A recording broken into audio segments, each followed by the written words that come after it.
সম্মানিত সভাপতি, সম্মানিত প্রধান অতিথি,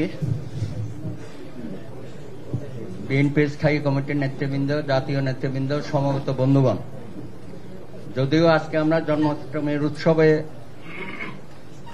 শুভেচ্ছা বিনিময়ে মাননীয় প্রধান অতিথির উপস্থিতিতে সমবেত হয়েছে, কিন্তু আপনাদের মধ্যে যে উচ্ছ্বাস এবং আগামী দিনের যে স্বপ্ন আপনারা দেখিয়েছেন, তাতে তো মনে হয় বিএনপির উপর অনেকটা কি বলা যায় চাপ সৃষ্টি করেছেন।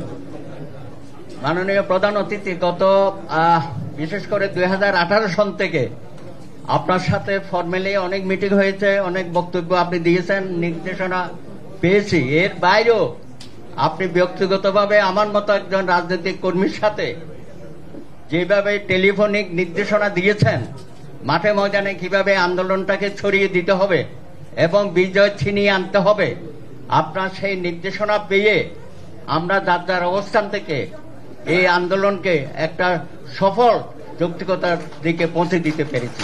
সুতরাং আপনার সামনে আমি আপনার প্রতি কৃতজ্ঞতা জানাচ্ছি যে আমাদের মতো কর্মীদেরকেও, আমরা যারা বিএনপির সাথে সম্পৃক্ত না, আমাদেরকেও আপনি যেভাবে মূল্যায়ন করেছেন এবং মাঠে ময়দানে পাঠিয়েছেন, এই কথাটা আপনাদের জানা দরকার যে উনি শুধু বিএনপির নেতা না, উনি বাংলাদেশের নেতা, আগামী দিনের ভবিষ্যৎ।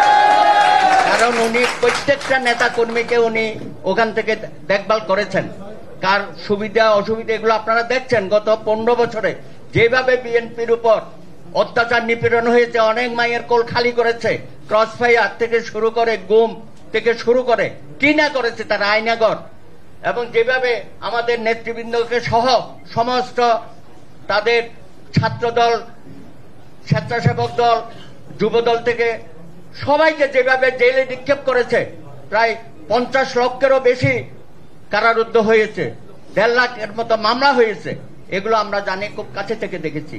সেই অবস্থায় এখনই যে বিএনপি ক্ষমতায় এসে গেছে এটা বলা করার সুযোগ নাই। আপনাদের এখন যে সমস্যাগুলো আমরা দেখতে পাচ্ছি, তাহলে একটা অন্তর্বর্তীকালীন সরকার আছে, তার উপর বলতে হবে না, তাদেরকে বলতে হবে না যারা দায়িত্ব নিয়েছে, আমরা কি তাদের দায়িত্ব থেকে তাদের সরিয়ে রাখবো, আড়াল করে রাখবো? এটা তো হতে পারে না।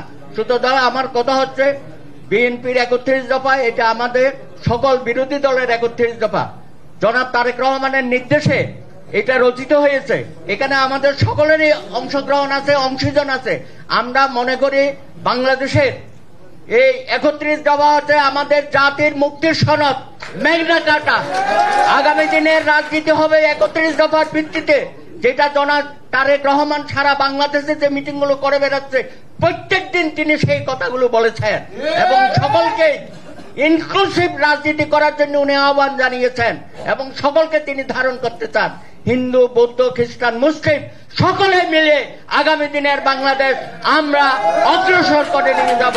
এইখানে আওয়ামী লীগের মতো ফ্যাসিস্ট আর কোনদিন জন্ম নেবে না। আগামী দিনে বাংলাদেশ একটা উচ্চ মার্গের গণতান্ত্রিক পন্থায় এদেশের সকল মানুষকে সাথে নিয়ে সকলেই যেন মনে করে বাংলাদেশ আমাদের, সকলেই যেন মনে করে আমরা নেতা কর্মী, সাধারণ মানুষ সকলেই সমান অধিকার নিয়ে বাংলাদেশে আমরা বসবাস করতে চাই।